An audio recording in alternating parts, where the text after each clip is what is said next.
Dear Uncle and Aunt, I'll be coming on the 8th to collect some facts for my final year dissertation to your place. I'll be taking the morning train. One of you will come to meet me at the station, won't you? Tell Sia that I want to get some facts about sun worship from him. Give my regards to Mali and Nangi. I'm sure they will be glad about my coming to spend the new year. We are okay. Blessings.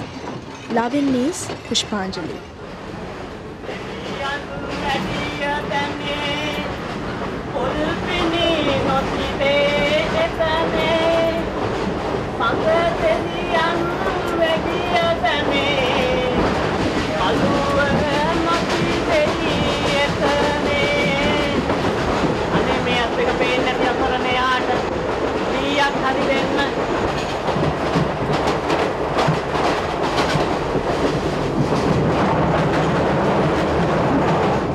Though Sri Lanka is a small island, a sharp difference could be seen between the city and the village even today. Education, technology, beliefs and rituals or culture or whatever. Examples could be drawn to show this difference. In this context, to go from the city to the village looking for information with regard to sun worship prevalent among the people itself is a rewarding experience. There is no better time for this than the Sinhala New Year, which is connected with the sun.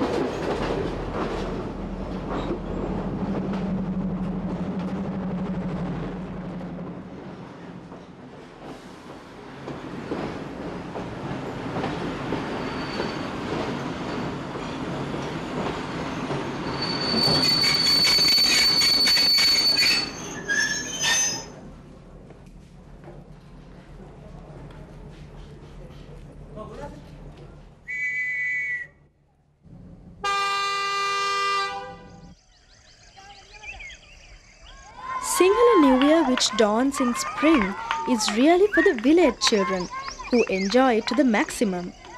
This is the time when their schools are closed for the vacation. Of the games the children play in the fields cleared of the harvest, LA and such other games is a very common sight.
රළ හමි දෙන්නවද එළුවා කොච්චර කෙටුවත් නොදෙනෙමි මාගේ එළුවා කැලේ දුවා ඥා රළ හමි දෙන්නවද එළුවා කොච්චර දිව්වත් නොදෙනෙමි මාගේ එළුවා දණී වැටේ ඥා රළ හමි දෙන්නවද එළුවා කොච්චර වැන්දත් නොදෙනෙමි මාගේ එළුවා අයියෝ මෙන්න වැන්දරාල ආමි දෙන්නවද එළුවා කොච්චර වැන්දත් නොදෙනෙමි මාගේ එළුවා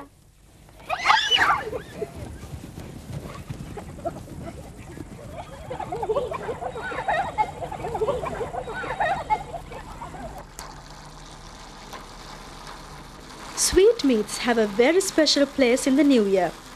In all houses during the period called the Old Year, at an auspicious time, a pan with oil is placed on the fire. The villagers take pleasure in placing at least 2 or 3 different sweetmeats on the New Year table. When the housewife is unable to make them herself, she won't hesitate to ask a neighbor to make them for her. A village lass takes pride in getting a perfect head on a caun.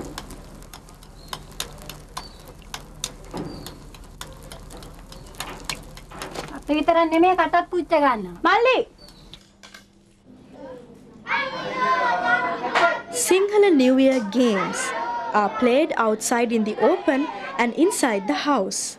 Because cashew bears fruit only around springtime, Valakaju is only played during the Sinhala New Year. While the boys play outside in the open, the village girls enjoy themselves playing pancha or rolling the 9 holes.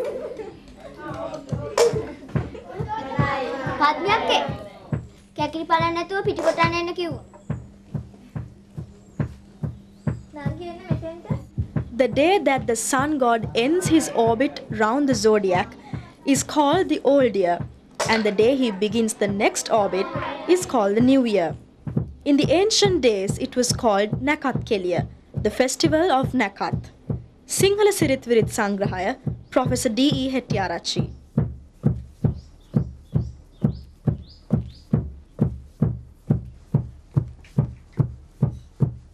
However much the village housewives make sweetmeats for the New Year table, they are never satisfied. They have a great urge to make many different varieties of sweetmeats.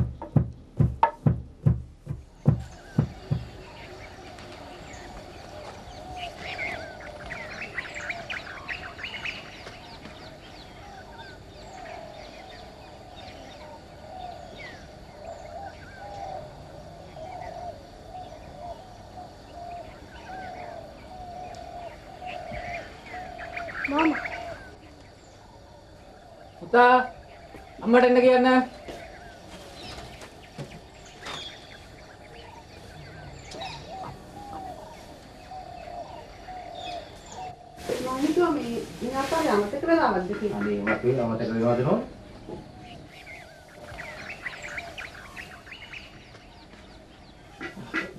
In the Sinhala New Year, everything is new.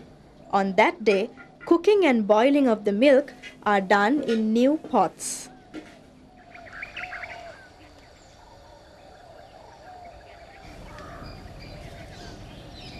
Sha, harima lassanai. අක්කක් තියනවලු ගවුමක්.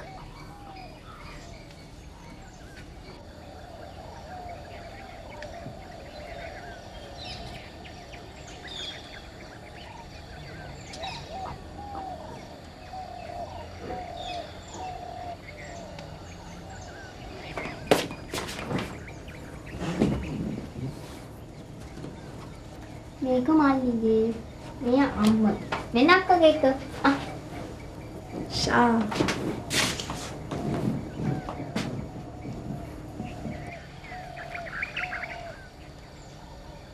Hari lassanai nangi. Kawuda mehawe? අම්මා නැන්ද කෙනෙක්ට දීලා මැස්සෙව්වා. The Sinhala New Year dawns about the end of the second week of April, marking the beginning of the first month of the Sinhala year known as Bak Mase. Astrologically, it marks the return of the sun god, Surya Divya Rajaya, to the first house of zodiac, Measure Aries from its last house, Meena Pisces. J.B. Disanayaka, The Monk and the Peasant, Colombo, 1993, page 63. But see what D.T. Devendra says contradicts what J.B. Disanayaka has said. D.T. Devendra says this: the evidence for worship of sun god by the Sinhalese is unconvincing and untenable. This duty seems to have been confined to the Hindus. Devendra D.T., University of Ceylon Review, 1412 pp. Well, Robert Knox, who was a prisoner in the Canadian Kingdom, in his book, which was published, I think, in 1696, mentioned certain practices in connection with the Sinhala New Year that was followed in the Canadian Kingdom, where the chiefs and the headmen and that kind of dignitaries used to bring presents, taxes and dues to the king during the time of the Sinhala New Year. See, I think it is common knowledge that the sun is revered as a god in many ancient cultures. See, I found these facts from some of the books I read. In Assyro-Babylonia, the name of the sun god is Shamas. In Aztecs, it is Tezcatlipoca. In Egypt, it's Ra or Re Etun. And in Greek, it's Apollo or Osiris. Well, Greeks called the sun god Helios. The Incas in America call the sun god Inti. In India, they call it the sun god Surya. The Mitras call it Savitru. In Japan, they call it Ametarazu. In Persia, Huara Shaita. And the Slavs call it Dashbog. එතකොට සිය අපිට පුළුවන් ලංකාවේ හිරු දෙවියන්ට කියන නමුත් මේකට එකතු කරන්න නේද? Oh, yes. නංගියා ආට බඩගිනිද?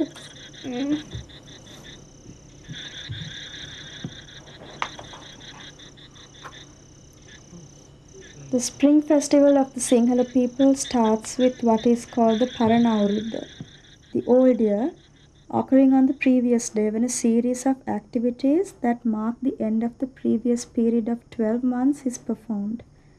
Before a certain moment on this day, the hearth is lit and the meal, which is the last for the outgoing year, taken. All economic and social activities would come to a dead stop subsequently, and the more conservative would even finish their last bath for the year beforehand. For what comes after this is a period of a few hours duration of a social vacuum, the Nonagate, which immediately precedes the sun's entry into the zodiac of Aries.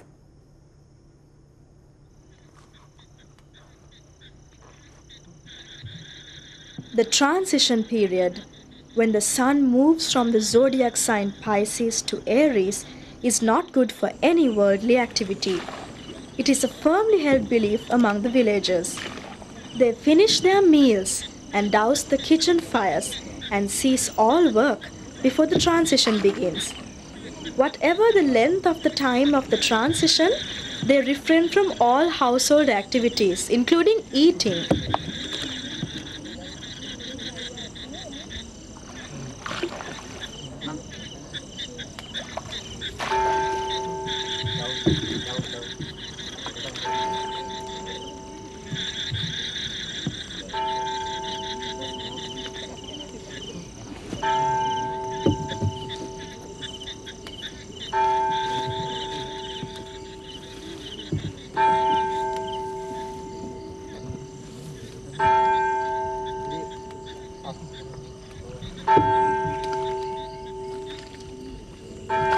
Because of the mystic nature of the transition period and the need to fortify themselves mentally to make a success of all their activities during the coming year, they visit the temple during the Nonagathya period.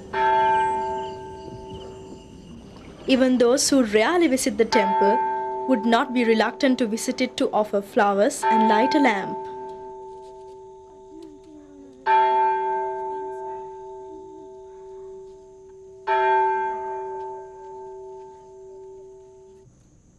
කාරුණික බෞද්ධ පින්වත්නි දැන් ප්‍රදේශවාසී මේ පින්වත් පිරිස විහාරස්ථානයට පැමිණලා බුදු පූජාවන් පවත්වන විශාල පින්කමක් සිදු කරගත්තා.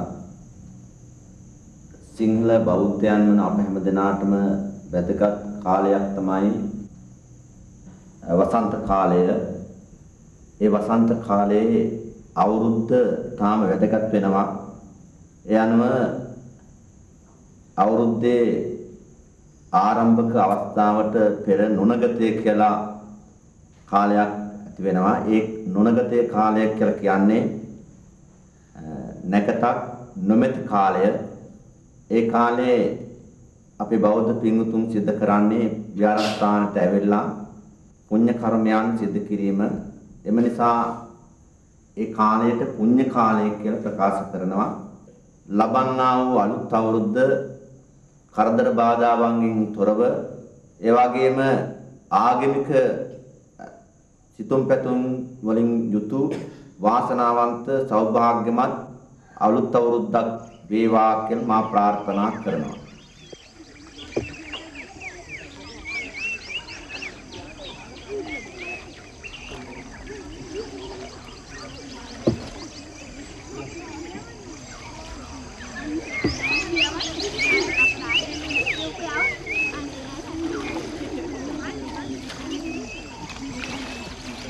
With their minds full of determination to realize their aspirations for the new year, they watch the rising sun with a kind of reverence reminiscent of sun worship in the very ancient times.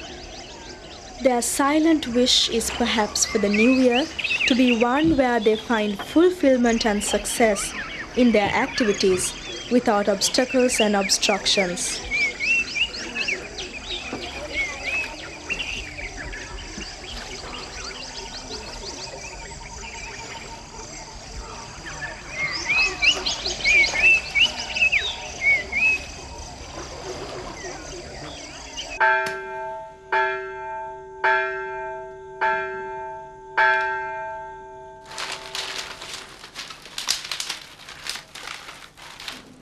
Everybody makes a wish on the same day at the same time, that in the ensuing new year their prosperity may overflow the way boiling milk is overflowing. The Sinhala villager is clever at forecasting the way the new year will turn out to be by examining the direction of the spilling of the boiling milk. None of the predictions are pessimistic. Villagers never use cow's milk for this ritual. They only use coconut milk.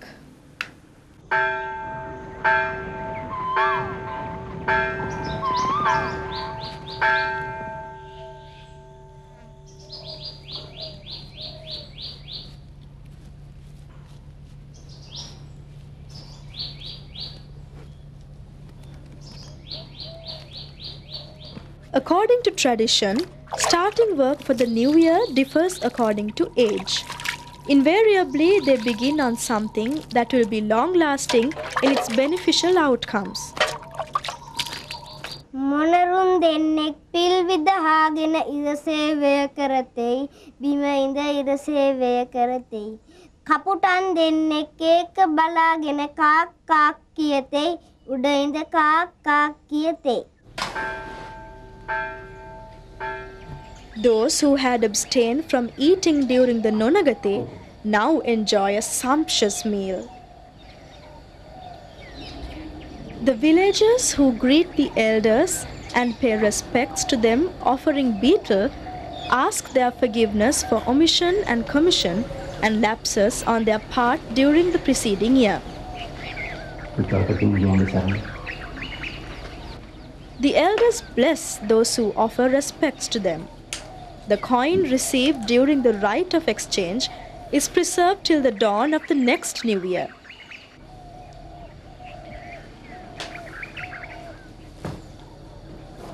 Duty තුන්වන සරණයි. අපේ පුංචි කුමාරට තුන්වන සරණයි.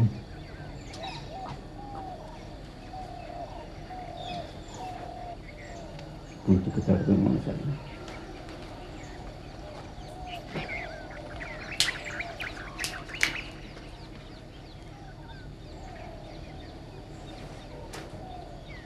පුතාට තුන්වන සරණයි.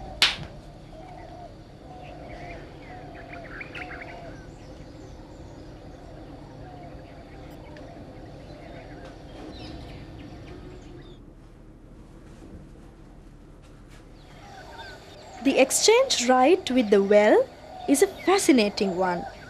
The housewife, without speaking, drops medicine, charcoal, copper coins, and white flowers into the well.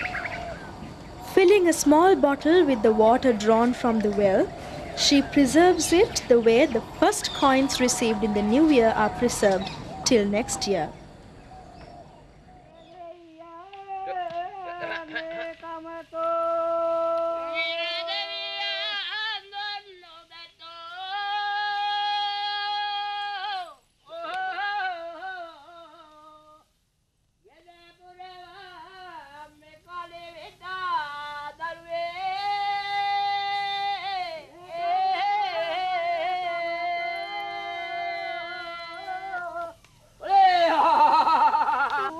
As mentioned by Adams Nobel and Thomas Taver in their book Anthropology and Human Experience, with the continuous changes in human behavior, it is quite apparent that most things have changed over time. On the Kamatha, where it is said that the sun god and the moon god step in, it is hardly possible today to see threshing being done with buffaloes. Though the same sun is worshipped on the same day by both Sinhala and Tamil folk, there could be a difference in how they see or interpret it.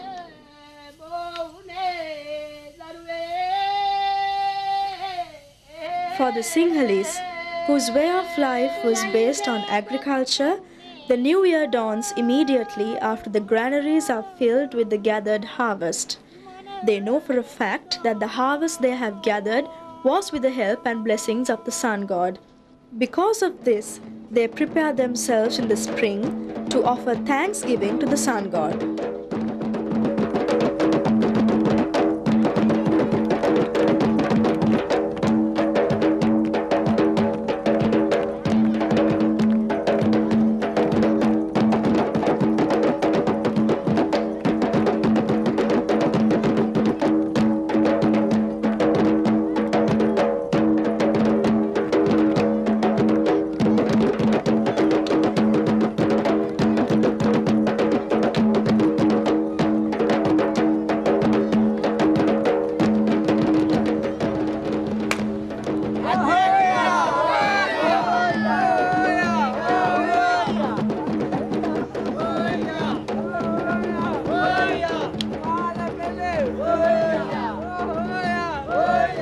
The participation of the villagers in these games is extremely entertaining.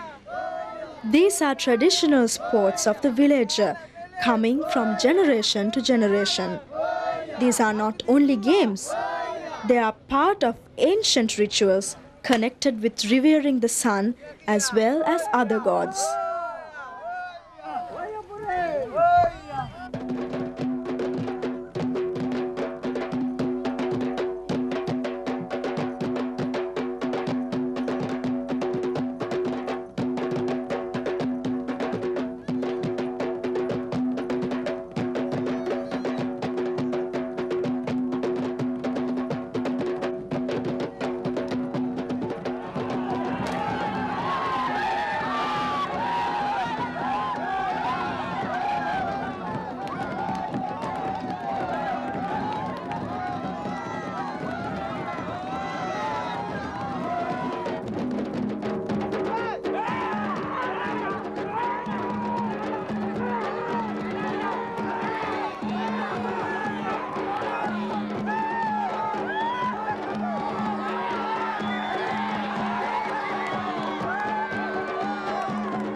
All right.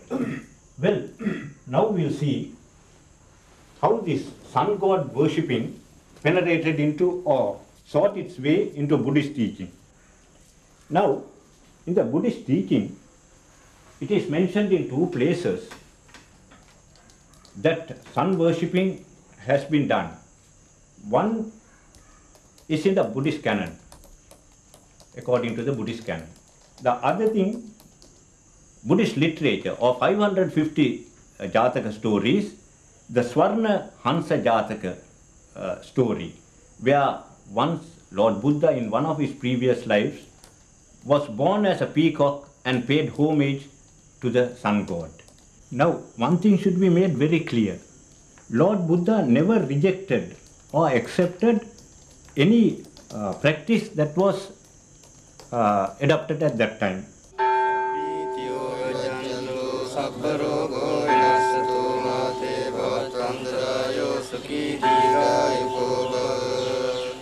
The anointing the head with oil at the temple is a rite performed before taking the first bath in the new year. This is also the rite that is performed before going out for work.